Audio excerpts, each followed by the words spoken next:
Olá, meus queridos alunos, falando especificamente agora para vocês aí do ensino médio, do segundo ano do ensino médio. Hoje nós vamos falar de um tema que é muito importante aí para nossa matéria aí de química, tá? Nós vamos falar aí das propriedades coligativas. Essa propriedade coligativa ela é importante porque é um assunto que cai bastante nas provas aí que você está acostumado a fazer, né? Então assim, eu vou começar a dar a introdução para ver se vocês entendem e aí eu peço que vocês acompanhem e fiquem ligadinho aqui comigo. Vamos falar então um pouquinho sobre essas propriedades coligativas. Você já parou para pensar que a água pura ela sofre ebulição, né? Ela vai evaporar aos 100 graus Celsius, tranquilo. Mas isso quando está numa condição normal de temperatura e pressão, certo? Então aqui, por exemplo, se eu pegar a água pura, ela vai evaporar aos 100 graus Celsius. Porém, isso vai mudar se eu modificar, por exemplo, a pressão, o nível do mar. Isso nós chamamos ao nível do mar. Mas se eu mudar esse nível de pressão, vai alterar essa minha ebulição. Então, para que eu possa entender as propriedades coligativas, primeiro eu tenho que entender aquilo que vocês já sabem, estão careca de saber, que são os estados físicos da matéria, né? Eu tenho o estado sólido, o estado líquido e o estado gasoso.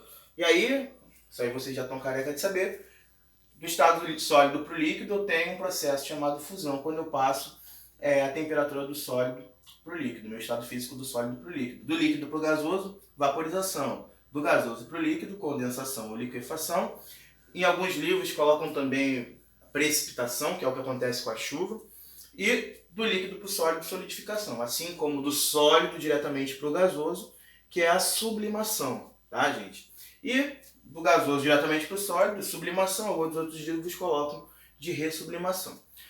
Quando eu falo de propriedade coligativa, é quando eu começo a brincar, a fazer algumas experiências, vamos dizer assim, com esses estados da matéria. E aí, daqui a pouco a gente vai ver o que é esse teco aqui, tá, gente? Lá no finalzinho do vídeo a gente vai ver o que é esse teco. Mas vamos entrar em contato agora com as propriedades coligativas. As propriedades coligativas, pessoal, eu já vou colocar aqui para vocês assimilarem. Por quê? Propriedade coligativa ela não vai depender da natureza do soluto. Ah, eu quero saber qual é o soluto, para que serve o soluto, tal, não sei o quê. Eu sei que tem um soluto ali, beleza? Por exemplo, um sal, o açúcar, isso tudo vai influenciar daqui a pouco no que a gente vai ver, tá? Então eu tenho aqui, ó, eu tenho solvente, né? E tenho o soluto, para que eu tenha uma solução completa, certo? Então, o que vai influenciar na propriedade coligativa? Vai ser o quê? Vai ser a quantidade de soluto. Então, por isso que eu falei, não depende da natureza do soluto, mas depende do número de partículas dissolvidas. Então, vai depender da quantidade de soluto que eu tenho na minha solução, certo? E aí, eu tenho as propriedades coligativas que podem ser classificadas em tonoscopia, ebulioscopia, crioscopia e osmoscopia. Beleza, pessoal? O que vem a ser a tonoscopia? A tonoscopia, ela vai estudar o quê? A queda da pressão de vapor. Por exemplo, eu tenho aqui um solvente, certo? O solvente ele vai ter uma pressão de vapor. Mas se eu tiver uma solução, por exemplo, eu tenho aqui água pura. Beleza, tenho água pura que é o solvente. Mas se eu adicionar algum soluto nessa água pura, eu vou transformar esse solvente que era puro em uma solução, que nós já estudamos isso aí, o que é uma solução, certo? Transformei numa solução.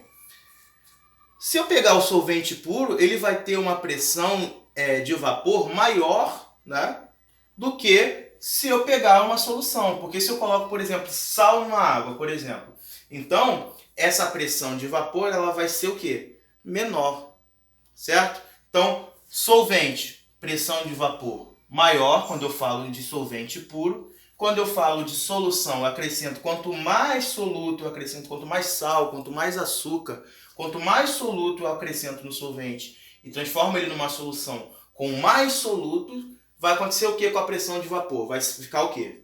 Menor. Deu para entender? Solvente puro, pressão de vapor maior. Solução, quanto mais soluto eu tenho aqui na minha solução, né, pressão de vapor menor. É isso que vai estudar a tonoscopia. Beleza, gente? Quando eu falo de ebulioscopia, eu vou estudar a temperatura de ebulição.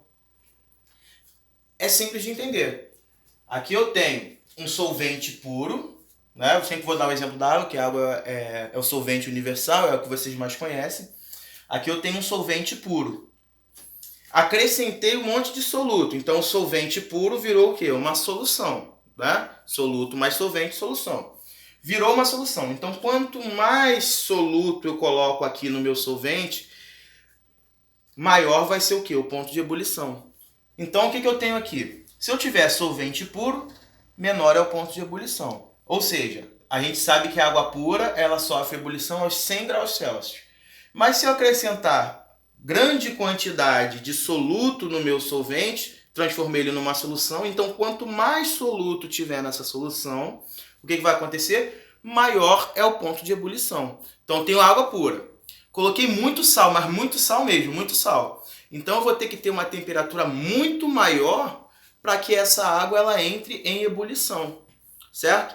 Então recapitulando, solvente puro, temperatura de ebulição menor.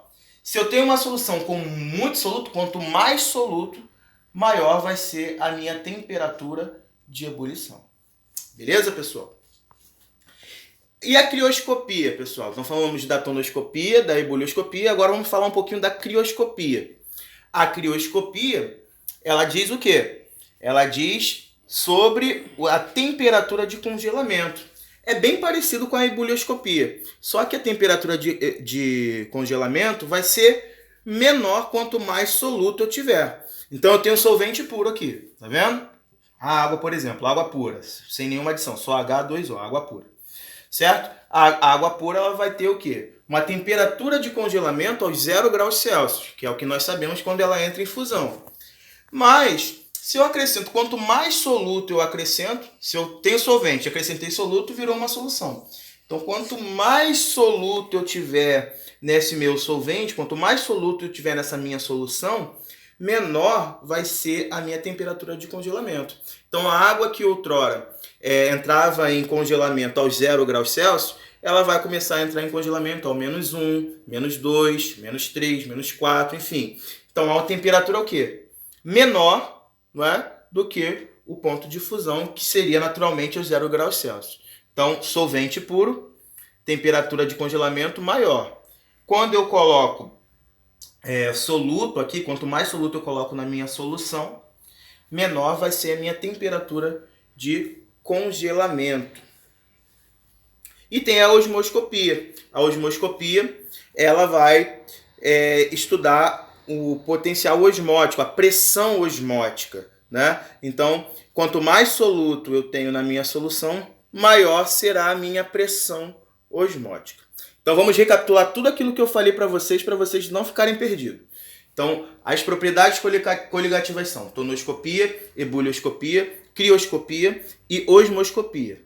Então, a tonoscopia, ela vai estudar o quê? Quanto mais soluto eu tiver na minha solução, menor vai ser a minha pressão de vapor, tá? Então, entre um solvente e uma solução, é óbvio que o solvente ele vai ter uma pressão de vapor maior. Mas quanto mais soluto eu colocar na minha solução, aqui eu tenho solvente puro. Quanto mais soluto eu colocar na minha solução, menor será a minha pressão de vapor. Na ebulioscopia, quanto mais soluto eu tiver na minha solução, maior será a temperatura de ebulição. Na crioscopia, quanto mais soluto eu tiver na minha solução, menor será a minha temperatura de congelamento. Na osmoscopia, quanto maior o número de solutos na minha solução, maior será a minha pressão osmótica. Agora vamos estudar aqui o teco, que eu falei que eu ia falar do teco aqui com vocês. E tem que ser nessa ordem, o T para baixo, E para cima, C para baixo e O para cima. O que nós falamos ali? T de quê? Tonoscopia. Então, quanto mais soluto eu tiver na minha solução, menor será o quê? Minha pressão de vapor. Isso é o que diz a T de tonoscopia.